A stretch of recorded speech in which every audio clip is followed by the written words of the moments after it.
Suhasini Kannada vlog ಚಾನೆಲ್ಗೆ ನಿಮ್ಗೆಲ್ಲರಿಗೂ ಸ್ವಾಗತ. Welcome back to my channel. ಇವತ್ತು ನಾನು ಮಧ್ಯಾಹ್ನ ಮೇಲೆ ವ್ಲಾಗ್ ಸ್ಟಾರ್ಟ್ ಮಾಡಿದ್ದೀನಿ. ಇವಾಗ ಮಧ್ಯಾಹ್ನ ಟೈಮ್ ಬಂದು 12:30 ಆಗ್ತಾ ಇದೆ. ಸೊ ಬೆಳಿಗ್ಗೆದೆಲ್ಲ ಕೆಲಸ ಆಯಿತು, ಮತ್ತು ನಾನು ಸ್ವಲ್ಪ ಕುತ್ಕೊಂಡು ರೆಸ್ಟ್ ಮಾಡಿ ಇವಾಗ ನಾನು ಮತ್ತೆ ಕಿಚನ್ಗೆ ಬಂದಿದ್ದೀನಿ. ಇವತ್ತು ಮಧ್ಯಾಹ್ನ ಲಂಚ್ ರೆಡಿ ಮಾಡ್ತಾ ಇದ್ದೀನಿ. ಮಧ್ಯಾಹ್ನಕ್ಕೆ ಇವತ್ತು ಸ್ವಲ್ಪ ಏನಾದರೂ ಸ್ಪೆಷಲ್ ಆಗಿ ಮಾಡೋಣ ಅಂತ ಹೇಳಿಬಿಟ್ಟು ಮಾಡ್ತಾ ಇದ್ದೆ. ನಾರ್ಮಲ್ ನಾನು ಮನೆಯಲ್ಲಿ ಅನ್ನ ಸಾರು ಪಲ್ಯ ಚಪಾತಿ ಈ ಥರ ಮಾಡ್ತಾನೆ ಇರ್ತೀನಿ. ಸೊ ಅದನ್ನೇ ಇವತ್ತು ನಾನು ನಿಮ್ಮ ಜೊತೆ ಶೇರ್ ಮಾಡ್ಕೊಳ್ಳೋಣ ಅಂತ ಹೇಳಿಬಿಟ್ಟು ಇವಾಗ ನಾನು ಮಧ್ಯಾಹ್ನಕ್ಕೆ ವ್ಲಾಗ್ ಸ್ಟಾರ್ಟ್ ಮಾಡಿದ್ದೀನಿ. ಸೊ ಇವತ್ತಿನ ವ್ಲಾಗಲ್ಲಿ ನೀವು ನಮ್ಮದು ಮಧ್ಯಾಹ್ನ ಲಂಚ್ ನೋಡ್ತೀರಾ. ಹಾಗೆ ಇವತ್ತಿನ ವಿಡಿಯೋ ನಿಮಗೆ ಇಷ್ಟ ಆದರೆ ಲೈಕ್ ಮಾಡಿ, ಮತ್ತು ನೀವು ಇನ್ನೂ ನನ್ನ ಚಾನಲ್ಗೆ ಸಬ್ಸ್ಕ್ರೈಬ್ ಮಾಡ್ಕೊಂಡಿಲ್ಲ ಅಂದರೆ ಇವಾಗೆ ಚಾನಲ್ಗೆ ಸಬ್ಸ್ಕ್ರೈಬ್ ಮಾಡ್ಕೊಳ್ಳಿ. ಸೊ ಹಾಗೆ ನಾಳೆ ಬಂದ್ಬಿಟ್ಟು ಮಹಾಶಿವರಾತ್ರಿ ಇದೆ. ಸೊ ಅದಕ್ಕೆ ನಾನು ಇವತ್ತೇ ನಾನು ಮನೆಯದೆಲ್ಲ ಒರೆಸ್ಕೊಂಡು ದೇವ್ರ ಮನೆಯದೆಲ್ಲ ಕ್ಲೀನ್ ಮಾಡಿದ್ದೀನಿ. ಮತ್ತು ಇನ್ನೇ ನಾನು ಸ್ಟೆಪ್ಸ್ ಮತ್ತು ಕೆಳಗಡೆ ಪಾರ್ಕಿಂಗ್ ಏರಿಯಾ ಅದೆಲ್ಲ ಕ್ಲೀನ್ ಮಾಡ್ಕೊಂಡಿದ್ದೀನಿ. ಸೊ ಅದನ್ನು ತೊಳೆಯೋದಕ್ಕೆ ಶ್ರಾವಣಿ ನನಗೆ ನಿನ್ನೆ ಹೆಲ್ಪ್ ಮಾಡಿದ್ರು. ಸೊ ಹೊರಗಡೆದೆಲ್ಲ ಕೆಲಸ ಎಲ್ಲ ನಾನು ಆಲ್ಮೋಸ್ಟ್ ನಿನ್ನೆನೇ ಮುಗಿಸಿದ್ದೀನಿ. ಇವತ್ತು ಮನೆಯದೆಲ್ಲ ಕ್ಲೀನ್ ಮಾಡಿಕೊಂಡೆ. ಸೊ ಇವಾಗ ಮಧ್ಯಾಹ್ನ ಲಂಚ್ ಮಾಡಿಬಿಟ್ಟು ರಾತ್ರಿದು ಸೇರಿಸ್ಬಿಟ್ಟು ನಾನು ಇವಾಗ ಅಡುಗೆನ ಮಾಡ್ತೀನಿ. ಯಾಕಂದರೆ ಸಂಜೆ ಮೇಲೆ ಹೊರಗಡೆ ಹೋಗಬೇಕು, ಮಾರ್ಕೆಟಿಂದನೂ ಹೂವು ಹಣ್ಣು ಕಾಯಿ ಎಲ್ಲ ತೊಗೊಂಬರ್ಬೇಕಲ್ಲ.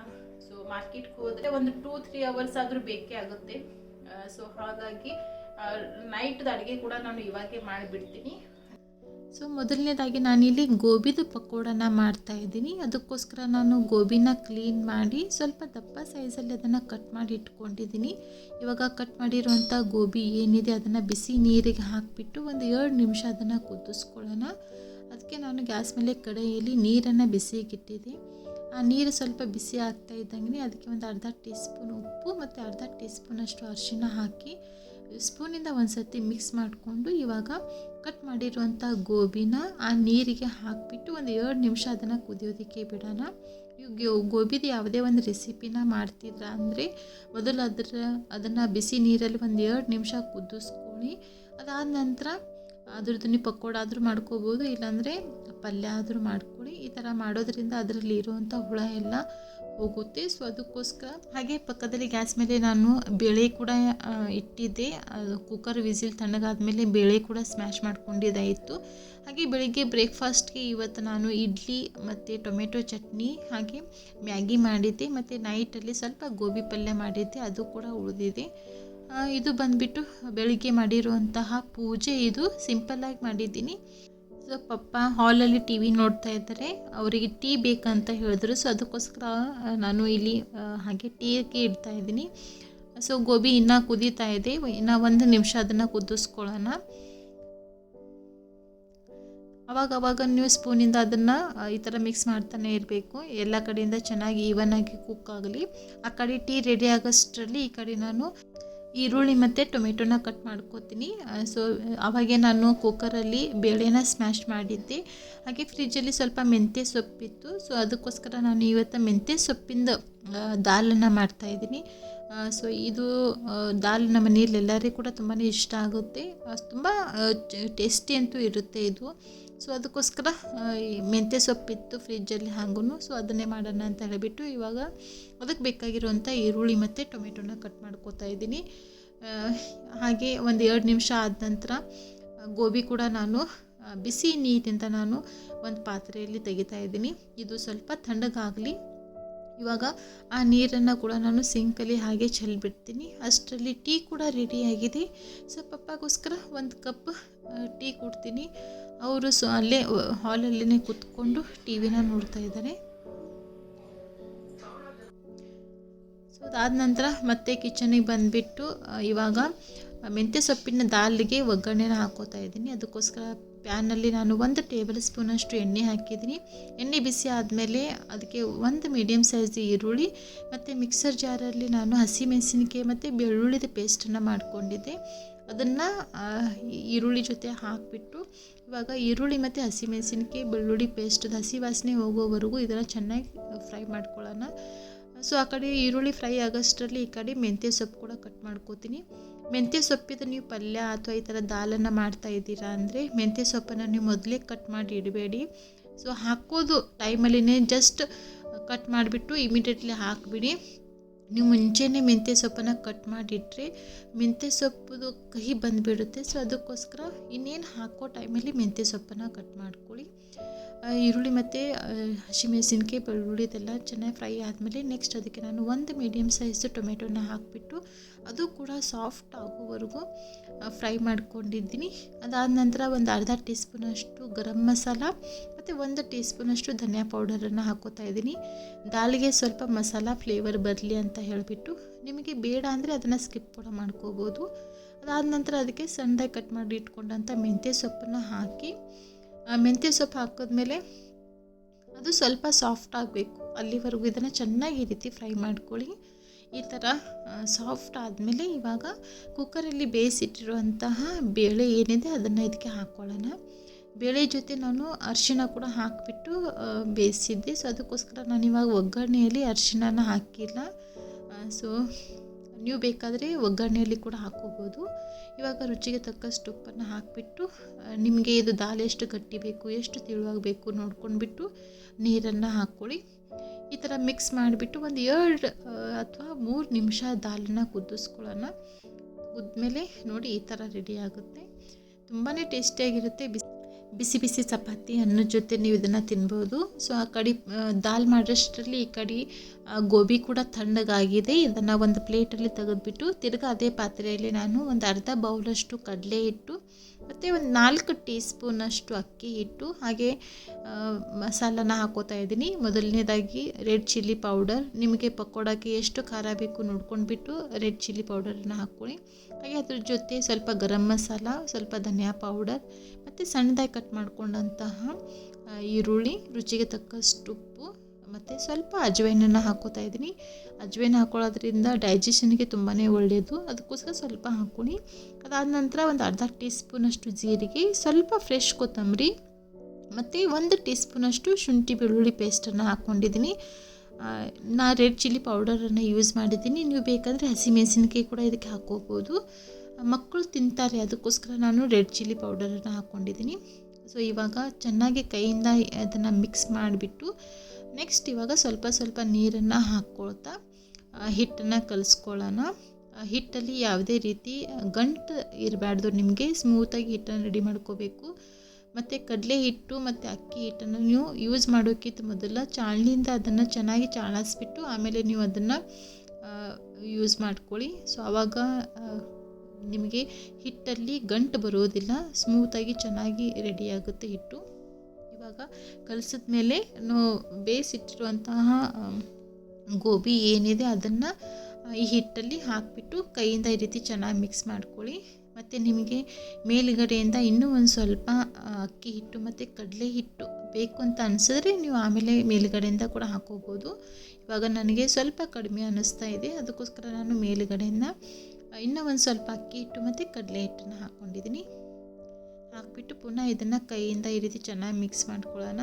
ಸೇಮ್ ನಾವು ಆನಿಯನ್ ಬಜ್ಜಿ ಇದೆಲ್ಲ ಮಾಡ್ತೀವಲ್ಲ, ಸೇಮ್ ಅದೇ ಹದಕ್ಕೆ ನೀವು ಇದನ್ನು ಕಲಿಸ್ಕೋಬೇಕು. ಅಷ್ಟು ಗಟ್ಟಿನೂ ಅಲ್ಲ, ಅಷ್ಟು ತಿಳುವಾಗಿನೂ ಅಲ್ಲ. ನೋಡಿ ಈ ಥರ ಕಲಿಸ್ಬಿಟ್ಟು ಒಂದು 10 ನಿಮಿಷ ಅದನ್ನು ಇಟ್ಬಿಡೋಣ. ಆ ಕಡೆ ಅದು ರೆಸ್ಟ್ ಮಾಡೋಷ್ಟರಲ್ಲಿ ಈ ಕಡೆ ನಾವು ಮತ್ತೆ ಪಲ್ಯಕ್ಕೆ ಒಗ್ಗರಣೆನ ಹಾಕ್ಕೋತೀನಿ. ದಾಲ್ ಅಂತೂ ರೆಡಿಯಾಗಿದೆ. ಇವಾಗ ಅದ್ರ ಜೊತೆ ಪಲ್ಯನ ಮಾಡ್ತಾಯಿರೋದು. ಇವಾಗ ನಾನು ಮಾಡ್ತಾಯಿರೋ ಪಲ್ಯ ಬಂದುಬಿಟ್ಟು ಬೀಟ್ರೂಟ್ದು, ಸಿಂಪಲ್ ಆಗಿದೆ. ಸೊ ಜಸ್ಟ್ ಪ್ಯಾನಲ್ಲಿ ಸ್ವಲ್ಪ ಎಣ್ಣೆ ಹಾಕಿಬಿಟ್ಟು ಕರಿಬೇವು, ಹಸಿಮೆಣಸಿನಕಾಯಿ ಮತ್ತು 1 ಮೀಡಿಯಮ್ ಸೈಜು ಈರುಳ್ಳಿನ ಹಾಕಿ, ಈರುಳ್ಳಿದ ಹಸಿ ವಾಸನೆ ಹೋಗೋವರೆಗೂ ಅದನ್ನು ಚೆನ್ನಾಗಿ ಫ್ರೈ ಮಾಡಿಕೊಂಡು ನೆಕ್ಸ್ಟ್ ಅದಕ್ಕೆ ಸಣ್ಣದಾಗಿ ಕಟ್ ಮಾಡ್ಕೊಂಡಂಥ ಬೀಟ್ರೂಟನ್ನು ಹಾಕೋತಾ ಇದ್ದೀನಿ. ಬೀಟ್ರೂಟ್ ಬಂದುಬಿಟ್ಟು ನಾನಿಲ್ಲಿ ಚಾಪರಲ್ಲೇ ಕಟ್ ಮಾಡಿಟ್ಕೊಂಡಿರೋದು. ಅದು ಹಾಕಿದ್ಮೇಲೆ ಒಂದು 2 ಸೆಕೆಂಡ್ಸ್ ಅದನ್ನು ಚೆನ್ನಾಗಿ ಫ್ರೈ ಮಾಡ್ಕೊಳ್ಳಿ. ಅದಾದ ನಂತರ ಒಂದು ಅರ್ಧ ಟೀ ಸ್ಪೂನಷ್ಟು ಗರಂ ಮಸಾಲ ಮತ್ತು 1 ಟೀ ಸ್ಪೂನಷ್ಟು ಧನಿಯಾ ಪೌಡರನ್ನು ಹಾಕಿಬಿಟ್ಟು ಮಸಾಲದ ಹಸಿ ವಾಸನೆ ಹೋಗೋವರೆಗೂ ಈ ಥರ ಫ್ರೈ ಮಾಡಿಕೊಂಡು ಅದಾದ ನಂತರ ರುಚಿಗೆ ತಕ್ಕಷ್ಟು ಉಪ್ಪನ್ನು ಹಾಕ್ಕೋತಾ ಇದ್ದೀನಿ. ಹಾಗೆ ಅದ್ರ ಜೊತೆ ಸ್ವಲ್ಪ ಫ್ರೆಶ್ ಕೊತ್ತಂಬರಿನ ಹಾಕಿ ಒಂದು ಪ್ಲೇಟಿಂದ ಇದನ್ನು ಕವರ್ ಮಾಡಿಬಿಟ್ಟು ಒಂದು 2 ನಿಮಿಷ ಅದನ್ನು ಮುಚ್ಚಿಡೋಣ. ಸೊ ಆವಾಗ ಬೀಟ್ರೂಟ್ ಏನಿದೆ ಅದು ಸಾಫ್ಟಾಗಿ ಆಗುತ್ತೆ. ಸೊ 2 ನಿಮಿಷ ಆದ ನಂತರ ತಿರ್ಗಾ ಲಿಡ್ಡನ್ನು ತೆಗೆದುಬಿಟ್ಟು ಪುನಃ ಅದನ್ನು ಒಂದು ಸರ್ತಿ ಮಿಕ್ಸ್ ಮಾಡ್ಕೊಳ್ಳಿ. ಸೊ ಆವಾಗ ಬೀಟ್ರೂಟ್ ಕೂಡ ಸಾಫ್ಟ್ ಆಗಿರುತ್ತೆ. ಈ ಥರ ಬೀಟ್ರೂಟ್ ಸಾಫ್ಟ್ ಆದಮೇಲೆ ನೆಕ್ಸ್ಟ್ ಇವಾಗ ಮೇಲುಗಡೆಯಿಂದ ನಾನು ಒಂದು 2 ಟೀ ಸ್ಪೂನಷ್ಟು ಶೇಂಗಾ ಪೌಡರನ್ನು ಹಾಕೋತಾ ಇದ್ದೀನಿ. ಹುರಿದು ಪುಡಿ ಮಾಡಿಟ್ಕೊಂಡಂತಹ ಶೇಂಗಾ ಪೌಡರ್ ಇದು. ಸೊ ಇದ್ರ ಬದಲಾಗಿ ನೀವು ಹಸಿ ತೆಂಗಿನಕಾಯಿ ತುರಿ ಕೂಡ ಹಾಕೋಬೋದು. ಪೌಡರ್ ಹಾಕಿದ್ಮೇಲೆ ಅದನ್ನು ಮಿಕ್ಸ್ ಮಾಡಿ ಒಂದು 2 ನಿಮಿಷ ಅದನ್ನು ಪ್ಲೇಟಿಂದ ಕವರ್ ಮಾಡಿ ಇಟ್ಟಿದೆ. ಮತ್ತು ಇನ್ನೂ ಒಂದು ಸ್ವಲ್ಪ ಬೀಟ್ರೂಟ್ ಸಾಫ್ಟ್ ಆಗಲಿ ಅಂತ ಹೇಳಿಬಿಟ್ಟು ಆಮೇಲೆ ಸ್ಪೂನಿಂದ ಈ ಥರ ಪ್ರೆಸ್ ಮಾಡಿ ನೋಡಿ ಬೀಟ್ರೂಟ್ ಸಾಫ್ಟ್ ಆಗಿದೆ ಅಂದರೆ ಇವಾಗ ಗ್ಯಾಸನ್ನು ಆಫ್ ಮಾಡ್ಕೊಂಡು ಬಿಟ್ಟರೆ ನಮ್ಮದು ಬೀಟ್ರೂಟ್ ಪಲ್ಯ ರೆಡಿ ಆಯಿತು. ಸೊ ಅದಾದಮೇಲೆ ಹಾಗೆ ಗ್ಯಾಸ್ ಕೂಡ ನಾನು ಅವಾಗೇ ಕ್ಲೀನ್ ಮಾಡ್ಕೊಂಡ್ಬಿಡ್ತೀನಿ. ಸೊ ಈ ಥರ ಮಾಡೋದ್ರಿಂದ ನಮ್ಮದು ಆಮೇಲೆ ಕ್ಲೀನಿಂಗ್ ಕೆಲಸ ಸ್ವಲ್ಪ ಈಸಿ ಆಗುತ್ತೆ ಮತ್ತು ಗ್ಯಾಸ್ ಕೂಡ ಯಾವಾಗೂ ಕ್ಲೀನಾಗಿ ನೀಟಾಗಿ ಕಾಣಿಸುತ್ತೆ. ಗ್ಯಾಸ್ ಕ್ಲೀನಾಗಿದ್ದರೆ ಅಡುಗೆ ಮಾಡೋದಕ್ಕೆ ಮನಸ್ಸು ಬರುತ್ತೆ, ಏನೋ ಒಂದು ಸ್ವಲ್ಪ ಫ್ರೆಶ್ ಫೀಲ್ ಆಗುತ್ತೆ. ಗ್ಯಾಸ್ ಕ್ಲೀನ್ ಮಾಡ್ಕೊಂಡಾದಮೇಲೆ ಇವಾಗ ನಾನು ಕುಕ್ಕರಲ್ಲಿ ಅನ್ನಕ್ಕೆ ಇಡ್ತಾಯಿದ್ದೀನಿ. ಯಾವಾಗೂ ನಾನು ಅನ್ನ ಮಾಡಬೇಕಾದ್ರೆ ಅಕ್ಕಿ ಎಷ್ಟು ತೊಗೊಂಡಿರ್ತೀನಿ ಅದರದ್ದು ಡಬಲ್ ಕ್ವಾಂಟಿಟಿಯಲ್ಲಿ ನೀರನ್ನು ಹಾಕಿಬಿಟ್ಟು ಅದಕ್ಕೆ ರುಚಿಗೆ ತಕ್ಕಷ್ಟು ಉಪ್ಪನ್ನು ಹಾಕಿಬಿಟ್ಟು ಕುಕ್ಕರ್ದ ಲಿಡ್ಡನ್ನು ಕ್ಲೋಸ್ ಮಾಡಿ ಕುಕ್ಕರ್ಗೆ ಒಂದೇ ಒಂದು ವಿಸಿಲನ್ನು ಕೂಗಿಸ್ಕೊತೀನಿ. ಅನ್ನಕ್ಕೆ ಕೆಲವೊಬ್ಬರು ಉಪ್ಪನ್ನು ಹಾಕೋದಿಲ್ಲ. ಸೊ ನಮ್ಮ ಕಡೆ ಎಲ್ಲರೂ ಕೂಡ ಉಪ್ಪು ಹಾಕಿಬಿಟ್ಟು ಅನ್ನನ ಮಾಡ್ತಾರೆ. ಅನ್ನ ಕೂಡ ರೆಡಿಯಾಗಿದೆ. ಗ್ಯಾಸನ್ನು ಆಫ್ ಮಾಡ್ಕೊಂಡಿದ್ದೀನಿ. ಹಾಗೆ ಈ ಕಡೆ ನಾನು ಪಕೋಡನ ಮಾಡ್ತಾಯಿದ್ದೀನಿ. ಆಲ್ರೆಡಿ ನಾನು ಈ ಹಿಟ್ಟನ್ನು ಕಲಿಸ್ಬಿಟ್ಟು ಒಂದು 10 ನಿಮಿಷ ಆಯಿತು. 10 ನಿಮಿಷ ಬಿಟ್ಟು ಕರಿಯೋದ್ರಿಂದ ಪಕೋಡ ಚೆನ್ನಾಗಿ ಬರ್ತವೆ. ಸೊ ಅದಕ್ಕೋಸ್ಕರ ನಾನು 10 ನಿಮಿಷ ಬಿಟ್ಬಿಟ್ಟು ಇವಾಗ ಪಕೋಡನ ಕರಿತಾ ಇದ್ದೀನಿ. ಸೊ ಪಪ್ಪದು ಬ್ರೇಕ್ಫಾಸ್ಟ್ ಮುಗಿದು ತುಂಬ ಹೊತ್ತಾಯಿತು. ಸೊ ಇವಾಗೇ ಊಟ ಮಾಡಲ್ಲಂತೆ ಅವರು. ಸೊ ಹುಡುಗರದೆಲ್ಲ ಸ್ಕೂಲಿಂದ ಬಂದಮೇಲೆ ಊಟ ಮಾಡ್ತೀನಿ ಅಂತ ಹೇಳಿದ್ರು. ಸೊ ಅದಕ್ಕೋಸ್ಕರ ನಾನು ಅವ್ರು ಬರೋ ತನಕ ಪಕೋಡ ಆದರೂ ತಿನ್ನಿರಿ, ಬಿಸಿ ಬಿಸಿದು ಚೆನ್ನಾಗಿರುತ್ತೆ ಅಂತ ಹೇಳಿಬಿಟ್ಟು ಇವಾಗ ಅವ್ರಿಗೋಸ್ಕರ ಮಾತ್ರ ನಾನಿಲ್ಲಿ ಪಕೋಡನ ಮಾಡ್ತಾಯಿದ್ದೀನಿ. ಆಮೇಲೆ ಮತ್ತೆ ನಾನು ಹುಡುಗರು ಬರೋ ಟೈಮಲ್ಲಿ ಮತ್ತೆ ಹುಡುಗರಿಗೆ ಅಂತ ಹೇಳಿಬಿಟ್ಟು ಸ್ವಲ್ಪ ಬಿಸಿ ಬಿಸಿದು ಮಾಡ್ತೀನಿ. ಪಕೋಡನ ಆರಿದ ಮೇಲೆ ತಿನ್ನೋದಕ್ಕೆ ಚೆನ್ನಾಗಿರೋದಿಲ್ಲ. ಸೊ ಬಿಸಿ ಬಿಸಿ ಹಾಗೆ ಮಾಡ್ತಾ ಹಾಗೆ ತಿನ್ನಬೇಕು. ಇವಾಗ ಹೈ ಟು ಮೀಡಿಯಮ್ ಗ್ಯಾಸ್ ಫ್ಲೇಮಲ್ಲಿ ಇಟ್ಬಿಟ್ಟು ಪಕೋಡನ ಲೈಟಾಗಿ ಕೆಂಪು ಬಣ್ಣ ಬರೋವರೆಗೂ ಈ ರೀತಿ ಚೆನ್ನಾಗಿ ಫ್ರೈ ಮಾಡ್ಕೊಳ್ಳಿ. ಈ ಪಕೋಡ ಎಷ್ಟು ಚೆನ್ನಾಗಿ ನಿಧಾನಕ್ಕೆ ಫ್ರೈ ಮಾಡ್ಕೋತೀರೋ ಅಷ್ಟು ಚೆನ್ನಾಗಿ ಕ್ರಿಸ್ಪಿನೆಸ್ ಬರುತ್ತೆ. ಅದು ಒಳಗಡೆಯಿಂದ ಚೆನ್ನಾಗಿ ಬೆಂದಿರಬೇಕು. ಸೊ ನೀವು ಫುಲ್ ಹೈ ಗ್ಯಾಸ್ ಫ್ಲೇಮಲ್ಲಿ ಇಟ್ಬಿಟ್ಟು ನೀವು ತಕ್ಷಣಕ್ಕೆ ಅದನ್ನು ತೆಗೆದ್ರೆ ಗೋಬಿ ಒಳಗಡೆಯಿಂದ ಚೆನ್ನಾಗಿ ಬೆಂದಿ ಇರಲ್ಲ. ಸೊ ಹಸಿ ಹಾಗೆ ಉಳ್ಕೊಳ್ಳುತ್ತೆ. ಅದಕ್ಕೋಸ್ಕರ ಚೆನ್ನಾಗಿರುತ್ತೆ. ಈ ಥರ ಲೈಟಾಗಿ ಕೆಂಪು ಬಣ್ಣ ಬರೋವರೆಗೂ ಅದನ್ನು ಫ್ರೈ ಮಾಡ್ಕೋಬೇಕು. ಪಪ್ಪಾಗೆ ಮತ್ತು ನನಗೆ ಎಷ್ಟು ಪಕೋಡ ಬೇಕು ಅಷ್ಟು ಮಾತ್ರ ಪಕೋಡನ ನಾನು ಫ್ರೈ ಮಾಡಿಕೊಂಡು ಇವಾಗ ಇಬ್ಬರು ಕೂಡ ಈ ಪಕೋಡನ ತಿಂತಾಯಿದ್ದೀವಿ. ಸೊ ಪಪ್ಪ ನ್ಯೂಸ್ ಪೇಪರ್ ಓದ್ತಾ ಇದ್ದಾರೆ. ಸೊ ನ್ಯೂಸ್ ಪೇಪರಲ್ಲಿ ಏನೇನು ನ್ಯೂಸ್ ಇರುತ್ತೆ ಅದೆಲ್ಲ ಕೂಡ ನನಗೆ ಹೇಳ್ತಾರೆ. ಹಾಗೆ ಇಬ್ಬರು ಕೂತ್ಕೊಂಡು ಸ್ವಲ್ಪ ಹೊತ್ತು ಮಾತಾಡಿಬಿಟ್ಟು ಆಮೇಲೆ ಸ್ವಲ್ಪ ರೆಸ್ಟ್ ಮಾಡಿ ಮತ್ತೆ ನಾನು ಕಿಚನ್ಗೆ ಬಂದಿದ್ದೀನಿ. ಇವಾಗ ಮಕ್ಕಳು ಬರೋದು ಟೈಮ್ ಆಯಿತು. ಸೊ ಅವ್ರು ಬರೋಷ್ಟರಲ್ಲಿ ಬಿಸಿ ಬಿಸಿ ಚಪಾತಿನ ಮಾಡೋಣ ಅಂತ ಹೇಳಿಬಿಟ್ಟು ಇವಾಗ ಕಿಚನ್ಗೆ ಬಂದುಬಿಟ್ಟು ನಾನು ಚಪಾತಿನ ಮಾಡ್ತಾಯಿದ್ದೀನಿ. ಸೊ ಫಸ್ಟ್ ಚಪಾತಿ ಮಾಡೋದು ಪ್ಲ್ಯಾನ್ ಇತ್ತು, ಆದರೆ ಪಪ್ಪಾಗೆ ನಾನು ಹೇಳಿದೆ ದಾಲ್ ಮತ್ತು ಬೀಟ್ರೂಟ್ ಮಾಡಿದ್ದೀನಿ ಅಂತ ಹೇಳಿಬಿಟ್ಟು. ಸೊ ಅದಕ್ಕೆ ಅವರು ಚಪಾತಿ ಬೇಡ ಪುಲ್ಕ ಮಾಡಂತ ಹೇಳಿದ್ರು. ಸೊ ಅದಕ್ಕೋಸ್ಕರ ನಾನು ಇವಾಗ ಪುಲ್ಕನ ಮಾಡ್ತಾಯಿದ್ದೀನಿ.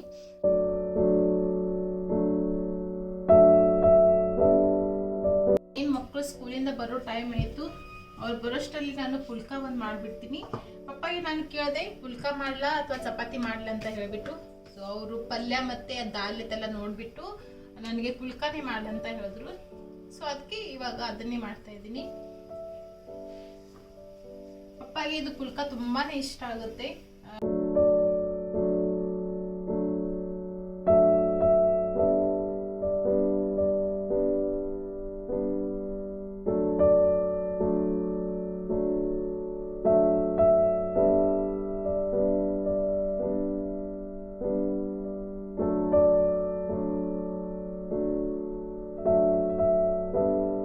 ಶ್ರಾವಣಿ ಮತ್ತು ವಿಶುಗೆ ಕರ್ಕೊಂಬರೋದಕ್ಕೆ ಪಪ್ಪ ಹೋಗಿದ್ದಾರೆ. ಅವ್ರು ಬರೋಷ್ಟರಲ್ಲಿ ನಾನು ಬಿಸಿ ಬಿಸಿ ಪುಲ್ಕನ ಮಾಡಿರ್ತೀನಿ. ಸೊ ಬಂದಮೇಲೆ ಎಲ್ಲರೂ ಜೊತೆಲೇನೆ ಕುತ್ಕೊಂಡು ಊಟ ಮಾಡ್ತೀನಿ. ಲಂಚ್ ಬಾಕ್ಸ್ ತೆಗೀರಲ್ಲ ಬ್ಯಾಗದನ್ನೆಲ್ಲ.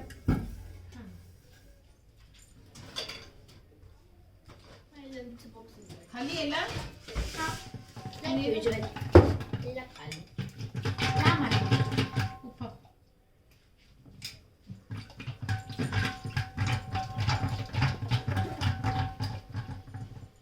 ಫ್ರೆಂಡ್ಸ್ ಇದೆ ಕೋಲ್ಗೇಟ್ ಹಚ್ಕೊಳ್ಳೋಣ ಹೋಗ್ತದೆ ಹೇಳಿದ್ರಾ? ನಾ ಕೇಳಬೇಯಿಲ್ಲ ಅವ್ರಿಗೆ ನೋಡಿ ಅವರೇ ಹೇಳಿದ್ರ ಮದುವೆ ಆಗಿತ್ತು ಯಾವಾಗಾದ್ರು? ನಾನು ಜಾಬ್ ಕಮ್ಮಿ ಆಗೋಗ್ತೀನಿ. ಇಲ್ಲಿ ಬೆಂಗಳೂರದಾಗ ಬಂದವರು ಯಾರು ಕೂಡ ಮತ್ತೆ ರಿಟರ್ನ್ ಎಲ್ಲಿ ಹೋಗ್ಲಿಕ್ಕೆ ಇಷ್ಟಪಡಲ್ಲ. ಇಷ್ಟು ಚಲೋ. ಬೆಂಗಳೂರದಾಗ ವೆದರೇ ಹಂಗದ. ಮಕ್ಕಳಿದೆಲ್ಲ ಸ್ಕೂಲಿಂದ ಬಂದಮೇಲೆ ಇವಾಗ ಎಲ್ಲರೂ ಜೊತೆಲೇ ಕೂತ್ಕೊಂಡು ಊಟನ ಮಾಡ್ತಾಯಿದ್ದೀವಿ. ಐ ಹೋಪ್ ನಿಮ್ಗೆ ಎಲ್ಲರಿಗೂ ಕೂಡ ಇವತ್ತಿನ ರೆಸಿಪಿ ಇಷ್ಟ ಆಗಿದೆ ಅಂತ ಅನ್ಕೋತೀನಿ. ನೀವು ಕೂಡ ಖಂಡಿತವಾಗ್ಲೂ ಮನೆಯಲ್ಲಿ ಟ್ರೈ ಮಾಡಿ. ಹಾಗೆ ನಿಮಗೆ ಈ ವಿಡಿಯೋ ಹೇಗೆ ಅನ್ನಿಸ್ತು ಅದನ್ನು ನನಗೆ ಕೆಳಗಡೆ ಕಮೆಂಟ್ ಸೆಕ್ಷನಲ್ಲಿ ತಿಳಿಸಿ. ಇಷ್ಟ ಆಗಿದ್ದರೆ ಲೈಕ್ ಮಾಡಿ ಮತ್ತು ಚಾನಲ್ಗೆ ಸಬ್ಸ್ಕ್ರೈಬ್ ಮಾಡ್ಕೊಳ್ಳಿ. Thank you so much for watching this vlog.